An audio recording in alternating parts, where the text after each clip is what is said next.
when my 7-year-old daughter Emma leaned over during our family's Sunday dinner at my mother's elegant dining room table, where 3 generations of our family had gathered for our weekly tradition of sharing a home-cooked meal and catching up on the events and challenges that had shaped each of our lives during the week that had passed since our last gathering. Her small voice barely audible above the gentle clatter of silverware and the warm conversation that typically characterized these peaceful family moments that had become one of the most cherished and stable elements of our busy lives, and whispered the words that would shatter everything I thought I knew about my identity and family history. I felt the wine glass in my hand begin to slip as my entire world tilted on its axis, and forced me to confront the possibility that the woman I had called mother for 32 years might not actually be the person who had given birth to me and raised me with the love and dedication that I had always taken for granted as the natural expression of the biological bond between parent and child. The innocent way that Emma delivered this devastating information,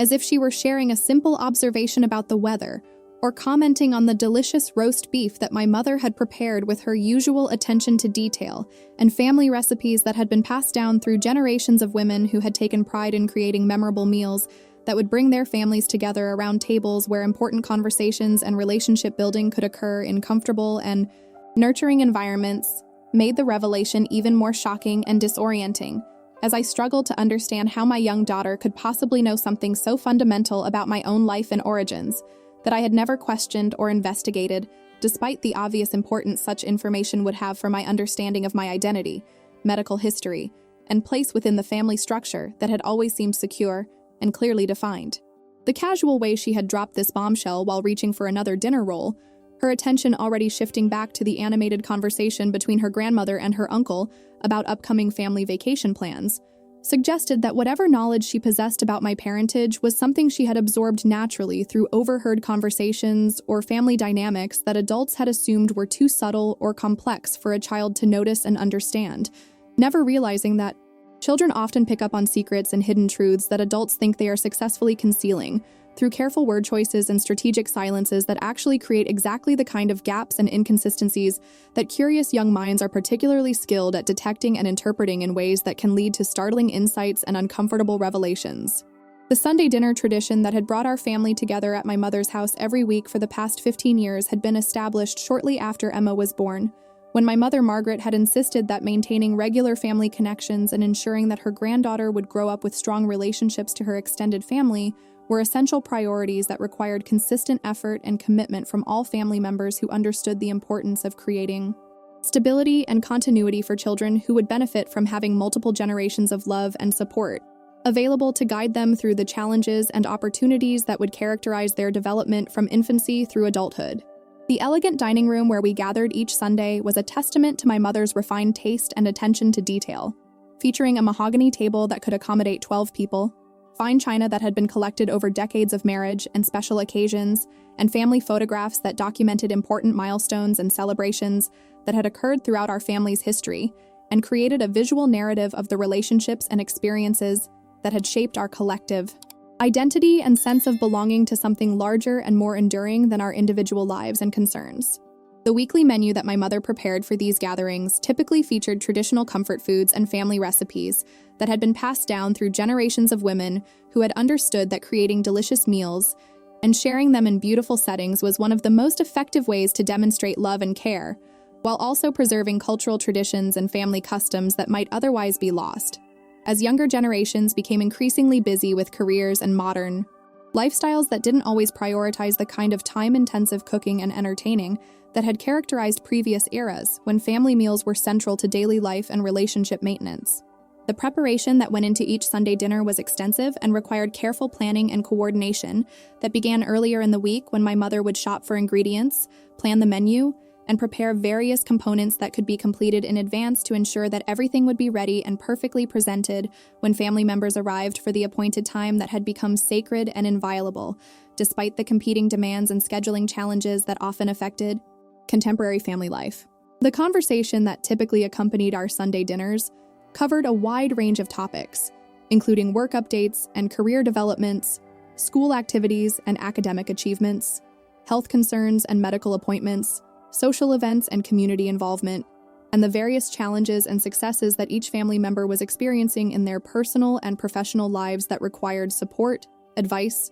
or simply the kind of sympathetic listening and encouragement that family members could provide for each other when they gathered regularly and maintained the kind of open communication that enabled everyone to stay connected and informed about important developments and concerns. The atmosphere during these meals was usually relaxed and comfortable, with multiple conversations occurring simultaneously as different family members caught up with each other and shared stories and observations that helped maintain the bonds and understanding that were essential for healthy family relationships and mutual support systems that would be available during times of crisis or celebration when additional help and participation would be needed. The family members who regularly attended these Sunday dinners included my mother, Margaret, who served as hostess and family organizer, my younger brother, David, and his wife, Jennifer, who lived nearby and rarely missed these gatherings, my uncle, Robert, my mother's brother, who had never married and had made our family his primary social and emotional connection, my elderly Aunt Rose, my father's sister, who had been welcomed into our family circle after my father's death 5 years earlier, and who appreciated having regular social contact and family meals that provided structure and purpose to her somewhat isolated retirement years, and Emma and myself, completing the circle of people who had committed to maintaining this tradition, despite the various obligations and interests that could have easily interfered with such regular family commitments if we had not all recognized their importance for maintaining family unity and providing stability for the next generation. The moment when Emma whispered her shocking revelation about my mother not being my real mom occurred during a lull in the general conversation when most of the adults were focused on their meals, and the comfortable silence that often settled over family gatherings when people were enjoying good food and each other's company, without feeling the need to fill every moment with conversation or activity. The timing of her whisper seemed almost calculated to ensure maximum impact, as if she had been waiting for a moment when her words would be heard clearly and would have the opportunity to settle into my consciousness, without being immediately interrupted or dismissed by the normal flow of family discussion and interaction that might have provided distractions or alternative explanations for what she had observed or overheard. The physical reaction that I experienced when Emma's words registered in my mind was immediate and overwhelming, involving not just the near dropping of my wine glass, but also a sudden rush of heat to my face, a racing heartbeat, and a sense of disorientation that made it difficult to focus on my surroundings or maintain the normal composure and social functioning that was expected during family gatherings,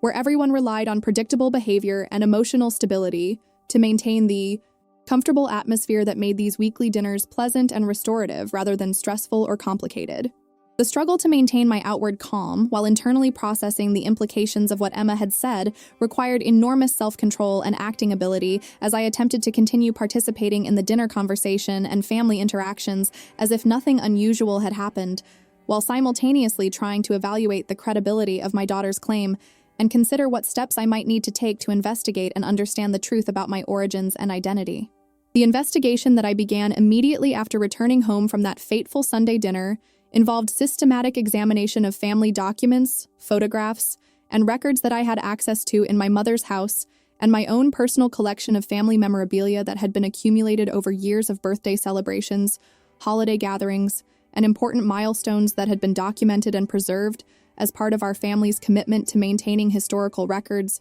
and creating lasting memories of significant events and relationships. The search through these materials revealed inconsistencies and gaps in the documentation of my early childhood that I had never noticed or questioned before, including a notable absence of hospital records or birth announcements that would typically have been preserved by proud parents who wanted to commemorate the arrival of their first child and share their joy with extended family and friends who would have been interested in celebrating this important milestone. The baby photographs that I had always assumed documented my infancy and early development began to look suspicious when I examined them more carefully, and noticed that many of the images appeared to have been taken when I was already several months old, rather than capturing the newborn period that would typically be extensively photographed by new parents who wanted to document every stage of their baby's growth and development during the crucial early months when rapid changes and developmental milestones would provide numerous opportunities for memorable photographs. The absence of typical newborn hospital photographs, first-day home pictures, and other documentation that would normally exist for a planned and celebrated birth began to suggest that my arrival in the family might have occurred under different circumstances than I had always been led to believe through family stories and assumptions that had never been questioned or verified through independent investigation. The conversations with extended family members and longtime family friends that I initiated under the pretext of gathering information for a family history project revealed subtle hints and carefully worded responses that suggested many people in our social circle had knowledge about my origins that they had been instructed not to discuss, or that they assumed I already knew and had chosen not to talk about for personal reasons. The way certain relatives and family friends responded to my questions about my early childhood and my parents' experiences during my infancy indicated that there were aspects of my family history that were considered sensitive or private, and that required careful handling to avoid causing discomfort or revealing information that might be painful or complicated for the people involved. The medical records that I was able to access through my adult rights to my own healthcare information revealed discrepancies in family medical history and genetic background information that had been provided to healthcare providers throughout my childhood and adolescence, suggesting that the medical information that had been used to guide my healthcare decisions and treatment options might have been incomplete or inaccurate due to lack of knowledge about my biological parents and their health. Histories that would have been relevant for understanding my own genetic predispositions and medical risks that could affect my current and future healthcare needs and decision-making. The confrontation with my mother about Emma's revelation and the questions that had arisen from my subsequent investigation was one of the most difficult and emotional conversations of my adult life, requiring careful diplomacy and emotional preparation as I attempted to address sensitive topics and potential family secrets that had been maintained for over 3 decades, while also expressing my love and appreciation for the woman who had raised me with dedication and care, regardless of the biological relationship that may or may not have existed between us. The approach that I took in initiating this conversation emphasized my gratitude for her parenting,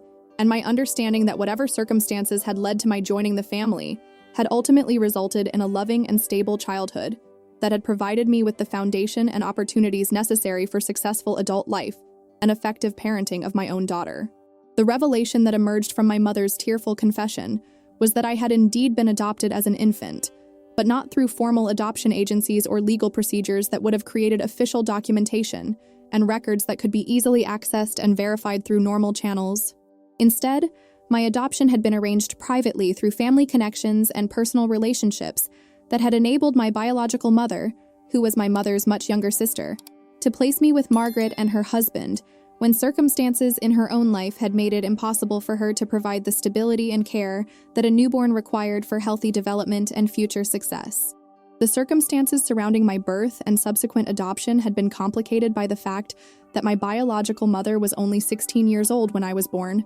and was facing significant family pressure and social stigma related to teenage pregnancy during an era when such situations were considered scandalous and potentially damaging to family reputations and social standing within conservative communities, where unmarried motherhood was viewed as moral failure rather than unfortunate, circumstance that required family support and understanding. The decision to place me with Margaret and her husband had been motivated by genuine concern for my welfare and recognition that they could provide the financial stability, emotional maturity, and social respectability that would give me the best possible opportunities for education, development, and future success in life. The elaborate cover-up that had been necessary to hide the truth about my adoption had involved coordinating stories and documentation among multiple family members and community contacts who had agreed to support the fiction that Margaret had given birth to me naturally, and that I was her biological daughter rather than her adopted niece, who had been placed with them during a family crisis that required discretion and protection from public scrutiny and judgment. The legal documentation that had been created to support this deception had involved falsified birth certificates and medical records that had been obtained through personal connections and unofficial channels that would not have been available through legitimate adoption procedures, but that had been necessary to provide me with legal identity and citizenship status that would enable normal participation in educational and social institutions throughout my childhood and adolescence. The identity of my biological father had been kept secret even from the family members who had participated in arranging my adoption, as my biological mother had refused to reveal his identity due to circumstances that would have created additional complications and potential conflicts if his involvement in my conception had become known to his existing family or to community members who might have used this information to cause problems for everyone involved in the situation. The decision to maintain this secrecy about my paternal heritage had meant that half of my genetic and medical background remained unknown and unavailable for healthcare decision-making and family planning purposes throughout my life, when such information might have been important for understanding inherited health risks and genetic predispositions that could affect my own health and that of my daughter Emma. The reason why Emma had become aware of the truth about my adoption was that she had overheard conversations between her grandmother Margaret and other family members who had assumed that a 7-year-old child would not understand or remember adult discussions about sensitive family matters, not realizing that Emma's exceptional intelligence and curiosity had enabled her to piece together fragments of information and develop accurate understanding of family relationships and secrets that adults had believed were successfully hidden from younger generations who were not supposed to be burdened with knowledge about complicated family history and adult decisions that had been made before they were born. The impact of learning the truth about my adoption required extensive emotional processing and family counseling to understand how this revelation would affect my relationships with the people who had raised me, my understanding of my own identity and heritage, and my approach to parenting Emma in ways that would honor both the love and care I had received from my adoptive family and the truth about my origins that I now believed she deserved to know at an age-appropriate level rather than discovering through overheard conversations and family secrets that created confusion and uncertainty about family relationships and personal identity. The relationship with my biological mother, who was now living in another state and had built her own family and career after overcoming the challenges and trauma that had characterized her teenage years when my birth and adoption had occurred, required careful negotiation and gradual development as we both processed the complex emotions and practical considerations involved in establishing contact and potentially building a relationship after over 30 years of separation. And no, communication about my welfare or development during the intervening decades, when she had wondered about my life and success while respecting the boundaries and agreements that had been established at the time of my adoption. The legal implications of the falsified documentation that had been used to establish my identity and citizenship required consultation with attorneys who specialized in adoption law and identity issues to understand what steps might be necessary to correct official records and ensure that my legal status and that of my daughter would not be affected by the revelation of irregularities in the original documentation that had been created through unofficial channels rather than legitimate legal procedures that would have provided proper protections and official recognition of my adoptive family relationships. The medical evaluation that became necessary to establish accurate family health history and genetic background required extensive testing and consultation with healthcare providers who could help me understand the implications of incomplete medical information and develop appropriate healthcare strategies that would account for unknown genetic factors and family medical history that had been unavailable throughout my life when medical decisions had been based on false assumptions about my biological heritage and inherited health risks that might affect both my current health management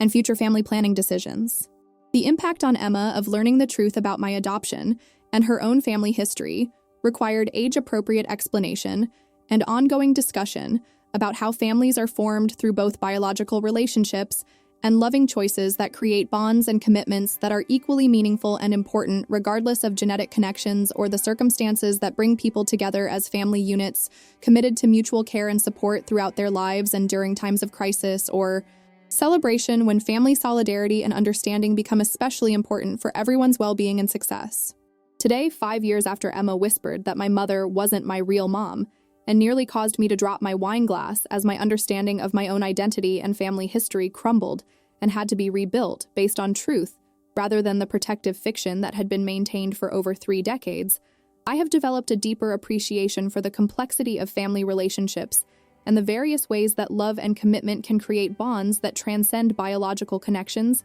and provide the foundation for authentic relationships based on choice and dedication rather than genetic accident or social obligation that may not involve genuine care or emotional investment. The relationship with Margaret, who will always be my mother regardless of biological connections, has been strengthened through our honest discussions about the circumstances that led to my adoption and her decision to raise me as her own daughter while maintaining the fiction that protected everyone involved from social judgment and potential complications that might have interfered with my healthy development and successful transition into adulthood, with the confidence and security that came from knowing I was loved and valued by people who had chosen to make me part of their family. The lesson that emerged from this experience is that family relationships are built on more than biological connections, and that the truth about our origins, while important for understanding our identity and heritage, should not be allowed to diminish or overshadow the authentic love and commitment that have been demonstrated through years of daily care and support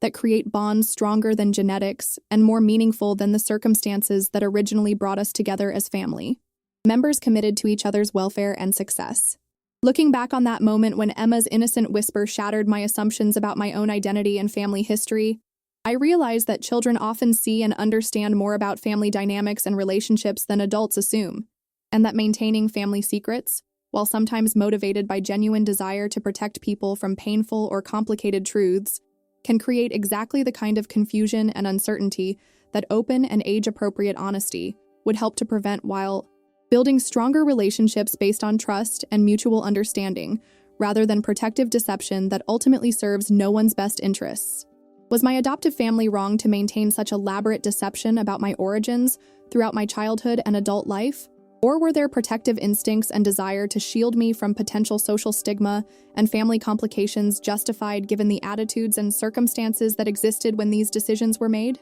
Should adopted children have the right to know the truth about their biological heritage from an early age? Or is it appropriate for adoptive families to control the timing and manner of such revelations based on their assessment of the child's emotional readiness and ability to process complex information about family relationships and personal identity? Would you have chosen to investigate your origins after such a revelation from your own child? Or would concerns about disrupting family relationships and potentially painful discoveries have influenced your decision about pursuing the truth that might challenge everything you believed about your identity and place in the family structure that had provided love and security throughout your life? Sometimes the most important truths come from the most unexpected sources, and children's observations about family dynamics and relationships can provide insights that force adults to confront deceptions and secrets that have outlived their protective purpose and should be replaced with honest communication that honors both the love that has been shared and the right to know the truth about our origins, an identity that shapes our understanding of ourselves and our place in the world.